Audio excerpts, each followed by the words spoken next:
And now actually I'm on like such a little throttle that I'm a little bit scared. We'll see what happens. I'm getting close to 90 knots at least. Getting close to the territory where I'm comfortable. Extending the flaps here to slow down. We can declare a missed approach. If something goes wrong, we declare a missed approach. I can request airport directions we're not going to need right now. And we can also tune into the ATIS, which is the same thing I was in England. So weather information, runway information, that kind of stuff, but it doesn't really matter to us. Now we're going nice and slow. Yeah, I'm just going to extend flaps right now. So hit the extend flaps button and you can watch the flaps selector down there, but we're actually going to take a look from the outside, I guess. Why not? Extend the flaps and they extend. Let's check our speeds because this is critical. Shift 2, Shift 3. Get those displays back. So now we're going 80 knots. This brought us right down. That's really good. And our landing speed, I like to go for 60 knots, a little bit under. I don't know. Seems what other people seem to be doing. So whatever. Works for me. So now that speed is stabilized, we want to extend the flaps more. Just be careful not to go too slow. We're still, a couple hundred feet in the air here. Actually, 1,200 feet in the air right now. We don't want to stall, okay? We don't want to fall like a stone from the skies here. So we're at 60 right now, which is really slow already. It's perfectly fine. We don't have to overdo this. We don't want to drop below 60 at this distance, at this height. It might actually probably be too slow already, I assume.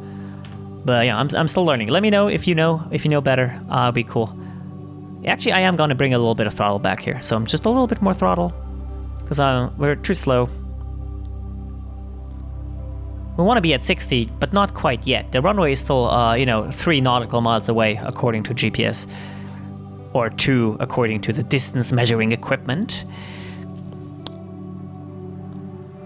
Everything's looking good. We've got 2 whites, 2 reds here, so that confirms the autopilot is doing its job. I think it actually is 1 right, 3 red right now, so we're a little bit low. And the autopilot says we're under the glide slope here. I'm gonna give it a little bit more power because I think it might lack power to actually have us be on the glide slope a little bit better here. You want to be dead on as much as possible, obviously here. And yeah. Continuing our approach. So at some point we're going to hit the autopilot master switch. I have a button on my setup, but if you don't have it, it's a Z key on the keyboard. You can use that, or you can just click this master switch. Because at some point now we're going to have to switch off the autopilot and do the rest of the landing ourselves. There's really nothing to it. You just want to drop at 100 feet per minute, maybe 200 feet, something like that. The less the better in most cases. And you want to be at 60 or lower knots, okay? Apart from that, you want to be on the runway, mostly centered, and that's just about it. There's no magic to it, it's just practice. Now, honestly, I kind of suck at it a bit. We're actually like way above the glide slope now, that's okay. I kind of suck at it, but we'll see what happens here. So, we're going a little bit too fast. I'm going to extend flaps to maximum now, which brings our speed right down. And once we're over the runway, I'm going to disable the autopilot. Now, that might be too late in most people's opinion. We'll see what happens. At this distance, by the way, these poppy lights are not really realistic. They kind of screw up. So I'm getting ready here to do this. Let's hope I don't fuck this up because I'll look like a freaking idiot making this long a video. Okay, and manual control. Make sure level balance between the wings. Flare up just a bit. Get speeds to idle. Flared up very aggressively there. That was not really intentional. And we're on the ground. Weren't really centered, but that's okay. So I'm braking right now, just holding the X button here. I think it's the X button. No, it's the A button actually. Make sure we come to a stop. Let's disable this crap. And they told us to turn next taxiway. We didn't quite manage to turn at the taxiway that they showed us. That was in front of us while we were landing. We were a little bit too fast for that. But I'm going to give it a bit of throttle here right now. And we'll taxi off of the runway and go into parking. And that's going to be our flight. The landing, I flared way too hard. But it's really difficult with this analog stick, to be honest. And I'm going to repeat exit runway when able, because they're getting a little bit impatient here. But there's nothing we can do.